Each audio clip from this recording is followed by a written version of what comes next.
વર્ણિવેશરમણીય દર્શનમ મંદહાસરુચિરાનનાંબુજમ પૂજિતમ સુરનરોત્તમૈર્મુદા ધર્મનંદનમહં વિચિંતયે. અસતોમા ષટ્ગમય તમસોમા જ્યોતિર્ગમય મૃત્યુર્મા અમૃતમ ગમય. ઓમ શાંતિ શાંતિ શાંતિ.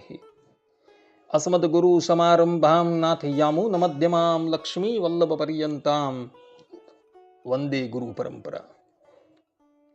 આજની જ્ઞાન સભાની અંદર પધારનારા બધા જ ભગવત ભક્તોને વેદાંતાચાર્ય, પુરાણ ઇતિહાસાચાર્ય, એમ ફિલોસોફી શાસ્ત્રી રાકેશભાઈના હિતપૂર્વક જય સ્વામિનારાયણ. ભક્તો, આજની આ જ્ઞાન સભાની અંદર આપણે બધા રાધાજીની નિંદા કરનારો ઘોર નરકમાં જાય છે તથા રાધાજીની પૂજા વગર શ્રી કૃષ્ણની પૂજા કરનારાની સેવા પરમાત્મા સ્વીકાર કરતા નથી. આ વિષય પર થોડી વાત શ્રવણ કરશું તો બધા જ શ્રોતાગણો ધ્યાનપૂર્વક આ પ્રવચન શ્રવણ કરે. ધ્યાનપૂર્વક પ્રવચન શ્રવણ કરવાનું એટલે માટે કહું છું કે આજકાલના કેટલાક પાખંડી ગુરુઓ એવું કહી રહ્યા છે તો આપણે તો સર્વોપરી ભગવાન મળી ગયા છે માટે એનું ભજન કરો. રાધિકાજી, લક્ષ્મીજી ઇત્યાદિકનું ભજન કરવાની કોઈ જરૂર નથી. આ પ્રમાણે કહી એ અજ્ઞાની ગુરુઓ ઘણા મુમુક્ષુઓનું દિગ્ભ્રમ કરતા જોવા મળે છે. અને એટલે માટે હું શાસ્ત્રોના પ્રમાણ દ્વારા એ વાત પ્રતિપાદિત કરીશ કે રાધાજીની આરાધના વગર ભગવાન શ્રી કૃષ્ણ ક્યારેય પણ પોતાની આરાધના સ્વીકાર કરતા નથી. અને રાધાજીની નિંદા કરનારો ઘોર નરકમાં જાય છે. તો પુનઃ કહું છું, બધા જ શ્રોતાગણો ધ્યાનપૂર્વક આ પ્રવચન શ્રવણ કરે અને એને આત્મસાત કરી લે. સર્વપ્રથમ રાધા નામનો અર્થ શું થાય એના પર વિચાર કરીએ. તો બ્રહ્માંડ પુરાણ મધ્ય ભાગ અધ્યાય 43 શ્લોક 8 પરશુરામ ભગવાન કહે છે કે યા રાધા જગદુદ્ભવ સ્થિતિ લયે સ્વારાધ્યતે વાજનૈઃ શબ્દમ બોધયતે શવક્ર વિગલ પ્રેમામૃતાસ્વાદનમ રાશેશી રસિકેશ્વરી રમણ નિષ્ઠા નિજાનંદિની નેત્રી સા પરિપાતુ મામ વનતમ राधेतिया कीर्त्यते. अर्थात कि जो संसार की उत्पत्ति, स्थिति एवं प्रलय के समय राधा नाम से आराधित होती है, जो लोगों को ब्रह्म शब्द का बोध कराती है एवं अपने स्वामी श्री कृष्ण के अधरामृत का पान करती है, वह रास की स्वामिनी, रसिकों की स्वामिनी, विहार को उत्सुक एवं अपने तात्विक आनंदमय विग्रह में स्थित सबों का मार्गदर्शन करने वाली राधा सदैव मेरी रक्षा करे. આ પ્રમાણે અહીં પરશુરામ ભગવાન પોતાના સ્વમુખે કહે છે કે જે સંસારની ઉત્પત્તિ, સ્થિતિ અને પ્રલય સમયે આરાધિત થાય છે એ રાધા નામથી ઓળખાય છે. આ પ્રમાણે પરશુરામ ભગવાને પોતાના સ્વમુખથી રાધા શબ્દની પરિભાષા કરેલી જોવા મળે છે. તો આવી આ રાધા છે જે સંપૂર્ણ જગતની ઉત્પત્તિ, સ્થિતિ અને પ્રલય વખતે આરાધિત થાય છે. એની જે લોકો નિંદા કરે છે એ મહામૂર્ખાઓ. જ્યાં લગીન સૂર્ય અને ચંદ્રમાની સ્થિતિ રહે ત્યાં લગીન ઘોર નરકની અંદર જઈને પડે છે. આ સંબંધમાં બ્રહ્મ વૈવત પુરાણ શ્રી કૃષ્ણ જન્મખંડ અધ્યાય 124 શ્લોક 9-13 ભગવાન શ્રી કૃષ્ણ પોતાના સ્વમુખે કહે છે કે આદો રાધામ સમુચ્ચાર્ય પશ્ચાત કૃષ્ણમ પરાત પરમ સ એવ પંડિતો યોગી ગોલોકમ યાતિ લીલયા आदो राधाम समुच्चार्य पश्चात कृष्णन परात्परम जगताम भवती माता परमात्मा पिता हरिः पितुरेव गुरुर्माता पूज्या वंद्या परात्परा भजते देवमन्यं वा कृष्णं वा सर्वकारणं पुण्यक्षेत्रे महामूढो यदि निंदति राधिकां वंशहानिर्भवेत्तस्य दुःखशोकमिहैव च पच्यते निरये घोरे यावत् चंद्र दिवाकरो। अर्थात के पहले राधा बोलकर दूर परात्पर कृष्ण का नाम लेना चाहिए। जो ऐसा करता है वही पंडित है, वही योग युक्त है। अतएव पहले राधा का नाम लेकर फिर कृष्ण का नाम लेना चाहिए। संसार की माता आप ही है, अर्थात के राधा ही है, और श्री हरि परम आत्मा एवं पिता है।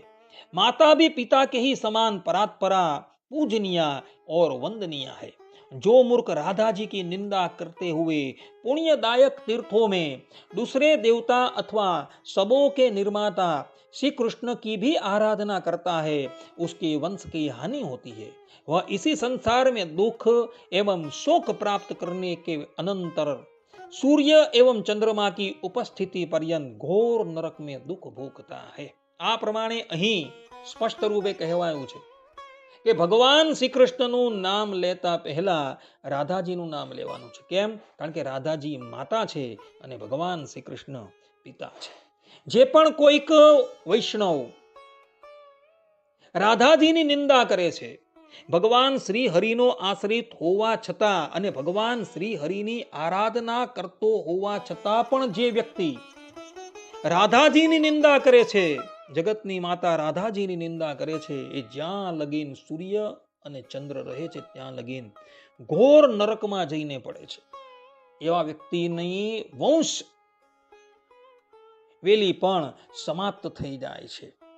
માટે ભક્તો જીવનની અંદર ક્યારેય પણ રાધાજીની નિંદા કરતા નહીં, અન્યથા તમારે પણ ઘોર નરકની અંદર જઈને પડવું પડશે। આ વાત જે છે એ બ્રહ્મ વૈવત પુરાણ કૃષ્ણ જન્મ ખંડની અંદર કહેવાયેલી છે।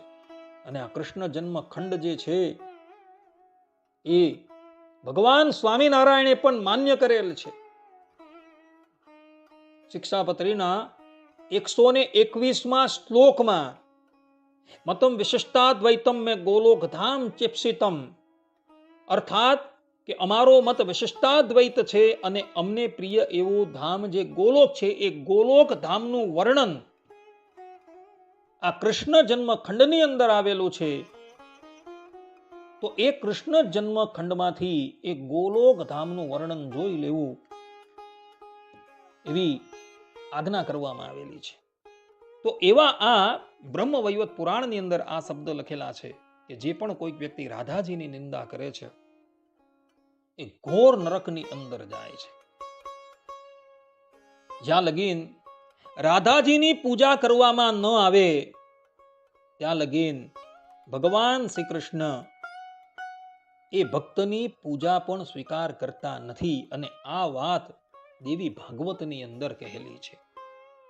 જેમ કે દેવી ભાગવતના 9મા સ્કંદના 50મા અધ્યાયના 16મા શ્લોકમાં શ્રીમદ નારાયણ ભગવાન દેવર્ષિ નારદજીને કહે છે કે કૃષ્ણ અર્ચાયામ ના અધિકારો યતો રાધા અર્ચનમ વિના વૈષ્ણવૈ સકલૈ તસ્માત કર્તવ્યમ राधिकार्चनम, अर्थात कि राधा जी की पूजा के बिना श्री कृष्ण की पूजा करने का अधिकार नहीं है।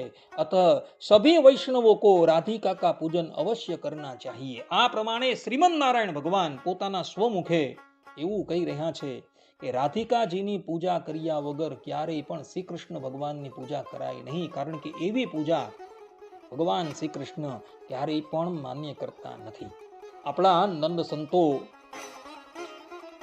પોતાના કીર્તનોમાં ગાય છે એ તો રાધા રમાના વર છે રે લોલ, અર્થાત કે ભગવાન શ્રી હરિ પ્રગટ પ્રમાણ ભગવાન શ્રી હરિ એ રાધા અને રમા એટલે લક્ષ્મીના પતિ છે।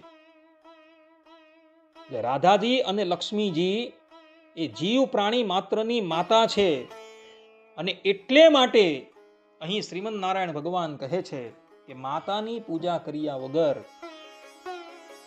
પિતા ભગવાન શ્રી કૃષ્ણની પૂજા ક્યારેય પણ થઈ શકતી નથી। ને એવી પૂજા કરનારો અર્થાત કે રાધિકાજીની પૂજાને છોડીને જે કેવલ ભગવાન શ્રી હરિની પૂજા કરે છે એની પૂજા ભગવાન ક્યારેય પણ સ્વીકારતા નથી. અને એટલે માટે ભગવાન સ્વામિનારાયણ ગદડા પ્રથમના 5મા વચનામૃતમાં કહે છે કે રાધિકાએ સહિત એવા જે શ્રી કૃષ્ણ ભગવાન તેમનું ધ્યાન કરવું.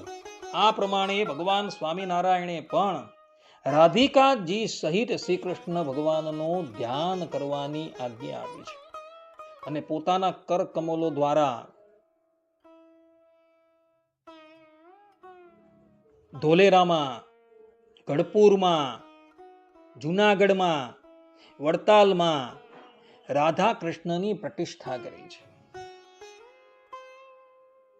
આ ઉપરાંત ભગવાન સ્વામિનારાયણે પોતાના સમસ્ત આશ્રિતો નિત્ય ચિત્ર પ્રતિમાની પૂજા કરે એટલે માટે આધારાનંદ સ્વામી પાસે અને નારાયણજીભાઈ સુતાર પાસે જે ચિત્ર પ્રતિમા બનાવેલી હતી એ ચિત્ર પ્રતિમામાં પણ નરનારાયણ દેવ અને રાધા કૃષ્ણની ચિત્ર પ્રતિમા સર્વપ્રથમ બનાવડાવેલી હતી. અને એમાંથી નરનારાયણ દેવની ચિત્ર પ્રતિમા નરનારાયણ દેવના દેશમાં રહેનારા લોકોને આપી અને રાધા કૃષ્ણની ચિત્ર પ્રતિમા લક્ષ્મી નારાયણ દેવના દેશમાં રહેનારા આશ્રિતોને આપેલી હતી. અને એના દ્વારા ભગવાન સ્વામિનારાયણ એવું સૂચવે છે કે અમારા દરેક આશ્રિતોએ અર્થાત કે નરનારાયણ દેવના દેશમાં રહેનારા આશ્રિતોએ નરનારાયણ દેવનું સ્વરૂપ ફરજિયાત પોતાની પૂજામાં રાખવું અને લક્ષ્મી નારાયણ દેવના દેશમાં રહેનારા લોકોએ રાધા કૃષ્ણનું સ્વરૂપ ફરજિયાત પોતાની પૂજામાં રાખવું. આવા સત્સંગી જીવનના ચતુર્થ પ્રકરણના 28મા અધ્યાયમાં લખાયેલી છે. જે લોકોએ જોવું હોય ત્યાંથી જોઈ શકે છે. માટે ભક્તો, તમે બધા પણ પોતાની સેવાની અંદર રાધા કૃષ્ણના સ્વરૂપને અવશ્ય રાખજો. કારણ કે રાધિકાજીની પૂજા કર્યા વગર ક્યારેય પણ ભગવાન શ્રી હરિ પોતાની પૂજા કરનારાની પૂજા ક્યારેય પણ સ્વીકાર કરતા નથી. તમારી સન્મુખ મેં હમણાં જે પ્રમાણો ઉપસ્થિત કરેલા છે એ પ્રમાણોનું અવલોકન કરતા આ વાત સ્પષ્ટ થઈ જાય છે. અને જીવનમાં ક્યારેય પણ રાધિકાજીની નિંદા કરતા નહીં, અન્યથા ઘોર નરકમાં જવાને અર્થે તૈયાર રહેજો. આટલું કહીને હું મારા પ્રવચનને અહીં વિરામ આપું છું. સર્વે સંતુ નિરામયઃ, સર્વે સુખીનો ભવંતુ, સર્વે ભદ્રાણી પશ્યંતુ, મા કશ્ચિત દુઃખ ભાગ ભવેત. અસ્તુ. જય સ્વામિનારાયણ.